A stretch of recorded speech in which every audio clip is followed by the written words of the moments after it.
ನಮಸ್ಕಾರ. ವಿ4 ನ್ಯೂಸ್ಗೆ ಸ್ವಾಗತ. ಕತೆ ಕಾರಣಗಳಲ್ಲಿ ಭಾರತದ ದೊಡ್ಡ ಸಮಸ್ಯೆ ರಾಜಕಾರಣ. ರಾಜ್ಯಸಭಾ ಚುನಾವಣೆಯಲ್ಲಿ ಬಿಜೆಪಿಗೆ ತುಂಬ ಲಾಭ ಆಗಿದೆ. 66ರಲ್ಲಿ 30 ಸ್ಥಾನಗಳನ್ನು ಬಿಜೆಪಿ ಗೆದ್ದುಕೊಂಡಿದೆ.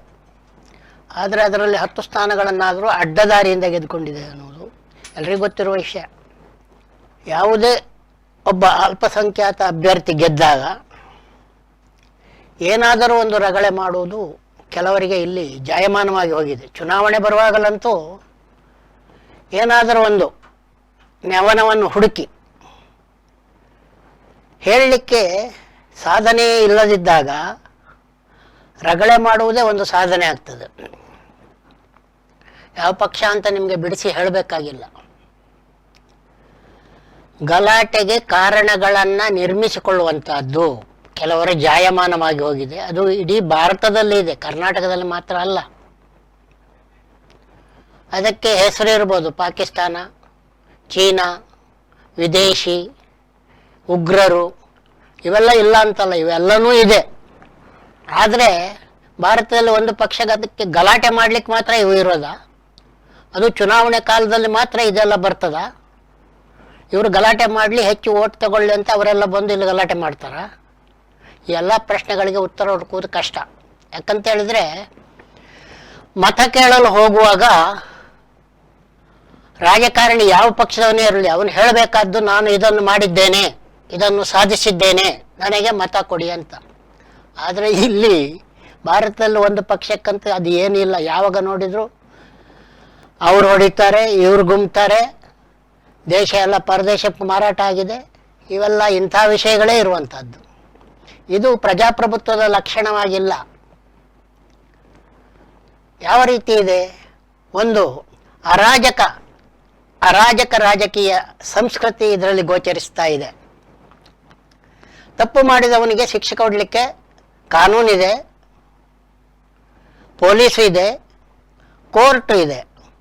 ಆದರೆ ಒಂದು ಪಕ್ಷ ಮತ್ತು ಅವರ ಅನುಯಾಯಿಗಳಿಗೆ ತಪ್ಪು ಮಾಡಿದವರು ತಾವೇ ಶಿಕ್ಷೆ ಕೊಡಬೇಕು ಅನ್ನುವಂಥ ಒಂದು ಆತುರ. ಅದಕ್ಕಾಗಿ ಒಂದು ಹೊಸ ಶಬ್ದನೂ ಇವಾಗ ಒಂದು ದಶಕದಿಂದ ರೂಢಿಗೆ ಬಂದಿದೆ, ಇಮ್ಮಾರಲ್ ಪೊಲೀಸಿಂಗ್ ಆರ್ ಅನೈತಿಕ ಪೊಲೀಸುಗಿರಿ ಅಂತ. ಈ ಅನೈತಿಕ ಪೊಲೀಸುಗಿರಿ ಶಬ್ದ ಯಾಕೆ ರೂಢಿಗೆ ಬಂತು? ಯಾರು ನೈತಿಕತೆಯ ದಾರಿಯನ್ನು ಬಿಟ್ಟು ತಮ್ಮದೇ ದಾರಿಯನ್ನು ಹಿಡಿತಾರೋ ಅವರಿಗೋಸ್ಕರ ಈ ಶಬ್ದ ಹುಟ್ಟುಕೊಂಡಿದೆ. ಒಂದು ದಶಕದ ಈಚಿನ ಶಬ್ದ ಇದು. ಅದಕ್ಕಿಂತ ಮುಂಚೆ ಇರಲಿಲ್ಲ. ಒಂದು ದಶಕದಿಂದ ಭಾರತದಲ್ಲಿ ಯಾರು ಆಳ್ತಾ ಇದ್ದಾರೆ? ಅವರು ಆಳುವಾಗಲೇ ಆ ಶಬ್ದ ಯಾಕೆ ಹುಟ್ಟಿತು? ಹಿಂದೆ ಯಾಕೆ ಆ ಶಬ್ದ ಇರಲಿಲ್ಲ? ಹಿಂದೆನೂ ಇರಲಿಲ್ಲ ಅಂತಲ್ಲ, ಹಿಂದೆನೂ ಗಲಾಟೆ ಎಲ್ಲ ಇತ್ತು, ಬೇಡದ್ ಮಾಡೋರಿದ್ರು, ಜೈಲಿಗೆ ಹೋಗೋರಿದ್ರು. ಆದರೆ ಅನೈತಿಕ ಪೊಲೀಸ್ಗಿರಿ ಅನ್ನುವ ಶಬ್ದ ಇರಲಿಲ್ಲ. ಒಂದು ದಶಕದಲ್ಲಿ ಕೆಲವರು ಆಳ ಶುರು ಮಾಡಿದ ಮೇಲೆ ಮಾತ್ರ ಆ ಶಬ್ದ ರೂಢಿಗೆ ಬಂದಿದೆ. ಇದು ಅನೈತಿಕ ಪೊಲೀಸ್ಗಿರಿ ಮಾತ್ರ ಅಲ್ಲ, ಅನೈತಿಕ ರಾಜಕೀಯ. ಈಗ ಉದಾಹರಣೆಗೆ ನೋಡಿ, ಒಂದು ಮತ ಕರ್ನಾಟಕದಲ್ಲಿ ಅಡ್ಡ ಮತದಾನ ಆಗಿದೆ. ಆದರೆ ಇಡೀ ಇಂಡಿಯಾದಲ್ಲಿ ಆ ಒಂದು ಮತ ಅಡ್ಡ ಮತದಾನ ಆಗಿ ಅಂತ ಕೂಗುವವರ ಪಕ್ಷಕ್ಕೆ ಸುಮಾರು 50 ಮತಗಳು ಅಡ್ಡ ಮತದಾನಗಳು ಬಿದ್ದಿವೆ. ಸ್ಪಷ್ಟವಾಗಿ ಇವತ್ತು 6 ಶಾಸಕರನ್ನ ಹಿಮಾಚಲ ಪ್ರದೇಶದ ಸ್ಪೀಕರ್ ಅನರ್ಹಗೊಳಿಸಿದ್ದಾರೆ. ಅನರ್ಹ ಯಾಕೆ ಗೊಳಿಸಿದ್ದಾರೆ? ಅವರು ಅಡ್ಡ ಮತದಾನ ಮಾಡಿದ್ರು. ಮತದಾನ ಮಾಡಬಾರ್ದು ಅಂತ ಏನು ರೂಲ್ಸ್ ಇಲ್ಲ, ಅಡ್ಡ ಮತದಾನ ಮಾಡಬಹುದು. ಅದಕ್ಕೆ ಒಂದು ನೈತಿಕ ಕಾರಣ ಇರಬೇಕು. ನೈತಿಕ ಕಾರಣ ಇಲ್ಲದೆ ಅಡ್ಡ ಮತದಾನ ಮಾಡಿದರೆ ಅದು ಪಕ್ಷ ವಿರೋಧಿ ಕಾರ್ಯ ಆಗ್ತದೆ. ಅದು ಅಲ್ಲದೆ ಈ 6 ಜನ ಏನು ಮಾಡಿದ್ರು? ಒಟ್ಟು 9 ಜನ ಮತದಾನ ಮಾಡಿದ್ರು, ಅಡ್ಡ ಮತದಾನ. ಆದರೆ 6 ಜನರು ಒಂದು ಪಕ್ಷದ ಹೋಟೆಲ್ನಲ್ಲಿ ಉಳಿದುಕೊಂಡಿದ್ರು. ಹಾಗೂ ಮತದಾನ ಆದ ಮೇಲೆ ಅವರದೇ ಪಕ್ಷದ ಹೆಲಿಕಾಪ್ಟರ್ನಲ್ಲಿ ನಾಪತ್ತೆ ಆಗಿಬಿಟ್ಟಿದ್ರು. ಆದ್ದರಿಂದ ಅವರನ್ನು ಅನರ್ಹಗೊಳಿಸಲಾಗಿದೆ. ಉತ್ತರ ಪ್ರದೇಶದಲ್ಲಿ 9ಕ್ಕೂ ಹೆಚ್ಚು ಜನ ಅಡ್ಡ ಮತದಾನ ಮಾಡಿದ್ದಾರೆ ಆಳುವ ಪಕ್ಷದವರಿಗೆ. ಅವರನ್ನು ಅನರ್ಹಗೊಳಿಸಬೇಕು. ಯಾಕಂದರೆ ಅದರಲ್ಲೊಂದು 5 ಜನ ಮತ ಚಲಾಯಿಸಿದ ಮೇಲೆ ವಿರೋಧ ಪಕ್ಷ ಅಂದರೆ ಮುಖ್ಯಮಂತ್ರಿಯ ಪಕ್ಕ ಹೋಗಿ ಕೂತ್ಕೊಂಡಿದ್ರು. ಪಕ್ಷಾಂತರ ನಿಷೇಧ ಕಾಯ್ದೆಯ ಸ್ಪಷ್ಟ ಉಲ್ಲಂಘನೆ. ಈ ಸ್ಪಷ್ಟ ಉಲ್ಲಂಘನೆಯನ್ನು ಕಂಡುಕೊಳ್ಳದೆ ಹೇಗಂದ್ರೆ ಹಾಗೆ.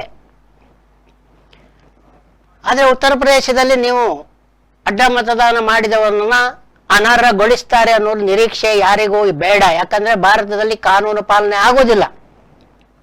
ಅದು ಒಂದು ಪಕ್ಷದ ಆಡಳಿತ ಅಂದ್ರೆ ಖಂಡಿತ ಆಗೋದಿಲ್ಲ. ಯಾಕಂದ್ರೆ ಇವಾಗ ಉತ್ತರ ಪ್ರದೇಶದಲ್ಲಿ ಯಾರ ಸಾಮ್ರಾಜ್ಯ ಇದೆ, ಯಾರ ಆಡಳಿತ ಇದೆ, ಯಾರ ಮಾತು ನಡೀತದೆ, ಸ್ಪೀಕರ್ ಯಾರಿದ್ದಾರೆ, ಅವ್ರು ಯಾರು ಕೂಡ ಅಡ್ಡ ಮತದಾನ ಮಾಡಿದವರನ್ನ ಅನರ್ಹಗೊಳಿಸುವುದಿಲ್ಲ. ಯಾಕಂದ್ರೆ ಲಾಭ ಆಗಿರೋದು ಅವರಿಗೆ. ಇದು ಭಾರತದ ರಾಜಕೀಯವನ್ನ ಅರಾಜಕ ಸ್ಥಿತಿಯಲ್ಲಿ ಕೊಂಡೊಯ್ದು ಬಿಟ್ಟಿದೆ. ಇವಾಗ ಈ ಅರಾಜಕ ಸ್ಥಿತಿಯನ್ನು ಸರಿ ಮಾಡಬೇಕಂದ್ರೆ ಯಾವುದೇ ರೀತಿಯಲ್ಲಿ ಸಂವಿಧಾನಬದ್ಧವಾಗಿ ಕಾನೂನುಬದ್ಧವಾಗಿ ಕೋರ್ಟ್ ಮೂಲಕ ಗಲಾಟೆಗಳು ತೀರ್ಮಾನ ಆಗಬೇಕು. ಯಾರೋ ಕೆಲವರು ರಸ್ತೆಯಲ್ಲಿ ಕೂಗಾಡಿ ಗಂಟೆ ಗಲಾಟೆ ಮಾಡಿ ರಂಪ ಮಾಡಿ ಗಂಟೆ ಬಡದಂತೆ ಬಾಯಿ ಬಡ್ಕೊಂಡು ಇವೆಲ್ಲ ಪ್ರತಿಭಟನೆ ಮಾಡಲಿಕ್ಕೆ ಎಲ್ರಿಗೂ ಹಕ್ಕಿದೆ. ಭಾರತದಲ್ಲಿ ಸಂವಿಧಾನವೇ ಹಕ್ಕನ್ನು ಕೊಟ್ಟಿದೆ. ಪ್ರತಿಭಟನೆ ಮಾಡಲಿಕ್ಕೆ ವಿಧಾನ ಇದೆ. ಬರೇ ಬಾಯಿ ಬಡ್ಕೊಳ್ಳೋದ್ರಿಂದ ಎದುರುಗಡೆಯವನ್ನ ಬಾಯಿ ಮುಚ್ಚಿಸಬಹುವಂಥ ಪ್ರಯತ್ನ. ಹೆಚ್ಚು ಕೂಗಾಡೋದಂದ್ರೆ ಏನರ್ಥ? ಎದುರುಗಡೆಯವನ್ನ ಬಾಯಿ ಮುಚ್ಚಿಸುವ ಕೆಲಸವನ್ನು ಮಾಡುವಂಥದ್ದು ಅಂತ ಅರ್ಥ. ಅದರಿಂದ ಯಾವುದೇ ಸಾಮಾಜಿಕ ಜವಾಬ್ದಾರಿಯನ್ನು ಪೂರೈಸಿದಂತೆ ಆಗುವುದಿಲ್ಲ. ಸಾಮಾಜಿಕ ಜವಾಬ್ದಾರಿ ಅನ್ನುವುದು ರಾಜಕೀಯದಲ್ಲಿ ಗೆದ್ದವನಿಗೆ ಬಹಳ ಇರ್ತದೆ. ಅವನು ಸಮಾಜವನ್ನು ಒಂದಾಗಿ ಇಡಬೇಕು, ಸಮಾಜಕ್ಕೆ ಸೇವೆ ಮಾಡಬೇಕು, ವಿವಿಧತೆಯಲ್ಲಿ ಏಕತೆಯನ್ನು ನೋಡುವಂಥದ್ದು ನಮ್ಮ ಸಂವಿಧಾನ ಹೇಳಿರುವಂಥ ದೊಡ್ಡ ವಿಷಯ. ಅದನ್ನು ಕಾಪಾಡಬೇಕು. ಅದನ್ನು ಬಿಟ್ಟು ಒಂದೇ ಪಕ್ಷ, ಒಂದೇ ಚುನಾವಣೆ, ಒಂದೇ ಮತ, ಒಂದೇ ನಿರಂಕುಶ ಆಡಳಿತ, ಇಂಥ ಒಂದೇ ಮಾತು, ಇಂಥವೆಲ್ಲ ಭಾಳ ಇವಾಗ ಜಾರಿಗೆ ಬರ್ತಾ ಇದ್ದಾವೆ, ರೂಢಿಗೆ ಬರ್ತಾ ಇದ್ದಾವೆ. ಇವೆಲ್ಲ ಭಾರತದ ಇಲ್ಲಿಯವರೆಗಿನ ರಾಜಕೀಯ ವ್ಯವಸ್ಥೆಯನ್ನು, ಹಿಂದೆ ಕೂಡ ಬೇಕಾದಷ್ಟು ರಾಜಕೀಯ ರಾಡಿಗಳಿದ್ದು, ಪಕ್ಷಾಂತರಗಳಿದ್ದು, ಅವಾಗೆಲ್ಲ ಕಾನೂನುಗಳು ಇರಲಿಲ್ಲ, ಅಥವಾ ಆವಾಗೆಲ್ಲ ಈ ರೀತಿಯ ರೋಡು ರಂಪಗಳಾಗಿರಲಿಲ್ಲ. ಇವಾಗ ರಾಜಕೀಯ ಅನ್ನೋದು ರಸ್ತೆಯಲ್ಲಿ ಬಿದ್ದ ಬೀದಿ ನಾಯಿಗಳಂತ ಆಗೋಗ್ಬಿಟ್ಟಿದೆ. ಇದನ್ನು ತಡೆಯಬೇಕಾದ್ದು ಪ್ರತಿಯೊಬ್ಬ ನಾಗರಿಕನ ಕರ್ತವ್ಯ. ನಿನ್ನೆ ಪ್ರಕಾಶ್ ರೈ ಅವರು ಮಾತಾಡುತ್ತಾ ಒಂದು ಮಾತು ಹೇಳಿದರು. 100 ಕೋಟಿ ಇಟ್ಟಿಗೆ ಸಂಗ್ರಹಿಸಿದ್ರಲ್ಲ, ಯಾರಿಗೆ ಮಾರ್ಕೊಂಡು ತಿಂದ್ರಿ ಅಂತ. ಯಾರ ಕೇಳಿದ್ರಂತ, ಅದನ್ನು ಕೇಳಲಿಕ್ಕೆ ನೀವು ಯಾರು ಅಂತ. ಯಾರೇ ಆಗಲಿ, ಇಟ್ಟಿಗೆ ಕೊಟ್ಟಿರಲಿ, ಈ ದೇಶದ ನಾಗರಿಕನಿಗೆ ಅದನ್ನು ಪ್ರಶ್ನಿಸುವಂಥ ಹಕ್ಕಿದೆ. ಮಾರ್ಕೊಂಡು ತಿಂದಿದ್ದಾರಂದ್ರೆ ಯಾರಿಗೆ ಮಾರ್ಕೊಂಡು ತಿಂದಿದ್ದಾರೆ ಅಂತ ಹೇಳಬೇಕಲ್ಲ ಅವರು. ಯಾಕಂದರೆ ರಾಮ ಮಂದಿರವನ್ನು ಪೂರ್ತಿ ಕಲ್ಲಿನಲ್ಲಿ ಕಟ್ಟಿದ್ದಾರೆ.